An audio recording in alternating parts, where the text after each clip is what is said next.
गर्भकालीन मधुमेह, जिसे हम जेस्टेशनल डायबिटीज़ कहते हैं, इसमें प्रेगनेंसी के दौरान हमारे ब्लड शुगर लेवल्स बढ़ जाते हैं। आमतौर पे 4% गर्भावस्था महिलाओं में ये रोग पाया जाता है। इसका निदान आपके डॉक्टर आपके रूटीन चेकअप के दौरान करते हैं, क्योंकि कई बार इसके लक्षण हमें दिखाई नहीं देते। प्रेगनेंसी में होने वाले हार्मोनल चेंजेस और दूसरे परिवर्तनों के कारण ये डायबिटीज़ लेडीज़ में पाई जाती है। कई बार अगर इसे टाइम पर नहीं हमने डिटेक्ट किया और ट्रीटमेंट नहीं दी तो ये माँ और बच्चे दोनों के लिए कॉम्प्लिकेशंस ला सकता है।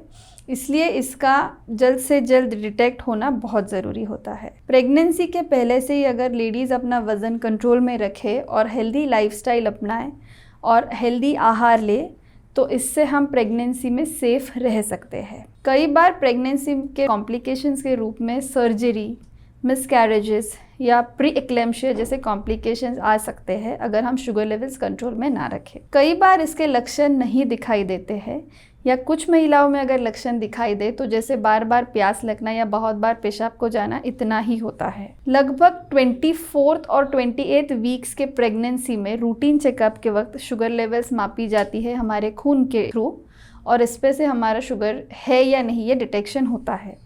आपके डॉक्टर आपकी फास्टिंग लेवल शुगर्स लेंगे जो 95 के नीचे नॉर्मल होती है, और उसके बाद आपको एक मीठा पेय 75 ग्राम्स ऑफ ग्लूकोज दिया जाता है, जिसके 1, 2 और कई बार 3 घंटों बाद भी शुगर लेवल्स लिए जाते हैं, और इन शुगर लेवल्स के आधार पर आपको डायबिटीज़ है या नहीं है ये बताया जाता है। कई बार HbA1c भी एक टेस्ट है जो हम लोग चेक करते हैं, जिसमें से हमें पिछले 3 महीने में शुगर का स्तर कितना रहा है हमारे शरीर में ये पता किया जा सकता है। इंसुलिन एक हार्मोन है जो हमारे पैनक्रियास के बीटा सेल्स में बनता है, और जिसका काम है हमारे बॉडी से ग्लूकोज एब्जॉर्ब करके उसको एनर्जी में कन्वर्ट करना। तो अगर हमारे शरीर में इंसुलिन की मात्रा कम हो जाए या इंसुलिन का सही तरह से उपयोग ना हो तो हमारे ब्लड में शक्कर की मात्रा बढ़ती जाती है।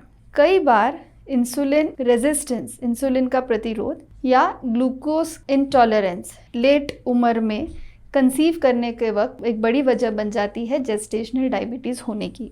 और दूसरे कई छोटी वजह है, जैसे कि PCOD से ग्रस्त होना, PCOD यानी पॉलीसिस्टिक ओवेरियन डिजीज़, इसके पहले की प्रेगनेंसी में डायबिटिक होना, मोटापा, ऐसी सारी चीज़ें हमें डायबिटीज़ प्रेगनेंसी में होने के चांसेस की तरफ ले जाती है। कई बार शुरुआत में एक नियमित आहार और योग्य व्यायाम से हम इसे नॉर्मल रख सकते हैं, पर चेक करने के दौरान अगर हम घर पे इसे ग्लूकोमीटर के द्वारा चेक करें खाने के बाद और भूखे पेट की शुगर, और वो हमें कंट्रोल में नहीं दिखती है जैसे हमारे डॉक्टर ने बताई है, तो कई बार इसके लिए एक ही ट्रीटमेंट होता है और वो होता है इंसुलिन। इंसुलिन आपके डॉक्टर आपको इंजेक्शंस के रूप में चालू करते हैं। ये इंसुलिन के डोसेज जैसे जैसे प्रेगनेंसी का टाइम आगे आगे बढ़ता है, हो सकता है थोड़े ज़्यादा मात्रा में लगे, बट इसके उपयोग से हम शुगर लेवल्स को अच्छी तरह कंट्रोल कर सकते हैं और कॉम्प्लिकेशंस को दूर कर सकते हैं। तो अगर किसी महिला का शुगर लेवल्स प्रेगनेंसी के दौरान नॉर्मल होता है तो संभव है कि वो बच्चे की डिलीवरी नॉर्मल हो और बच्चा हेल्दी हो। हालांकि अगर ये शक्कर का स्तर प्रेगनेंसी के टाइम पर नॉर्मल नहीं है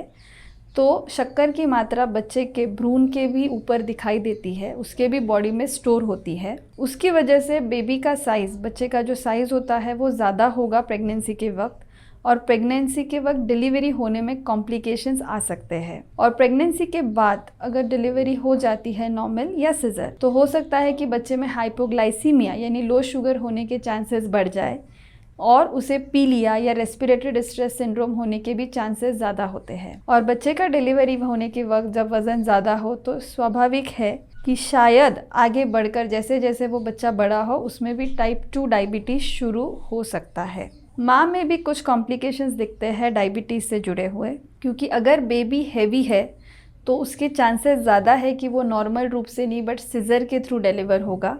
अगर माँ की ब्लड शुगर लेवल्स नॉर्मल नहीं है तो कई बार प्री एक्लेम्शिया मतलब प्रेगनेंसी के दौरान हाई ब्लड प्रेशर और यूरिन में से प्रोटीन जाना, ये समस्याओं से महिलाएं जूझती है। तो प्रेग्नेंट लेडीज़ को ये बहुत ध्यान रखना चाहिए कि जब भी वो कंसीव करे अपने ऊपर बहुत ध्यान दे, पूरा अपने खाने पीने का समय निर्धारित रखे, समय से खाए, और अगर किसी भी तरह की उन्हें डाउट्स आते हैं या कुछ सिम्टम्स दिखते हैं तो तुरंत जाकर अपने डॉक्टर से मिले, अपने शुगर का निदान करे, और अगर वो निकल जाता है, डायबिटीज़ पॉजिटिव आता है, तो टाइम टू टाइम उसका ट्रीटमेंट लेके उसे कंट्रोल में रखे, ताकि होने वाले बेबी और मम्मी दोनों हेल्दी रहे और इसके कॉम्प्लिकेशंस दोनों में ना दिखे। Thank you. अगर आपको ये वीडियो अच्छा लगा है तो आप इस वीडियो को लाइक कर सकते हैं और चैनल को सब्सक्राइब कर सकते हैं।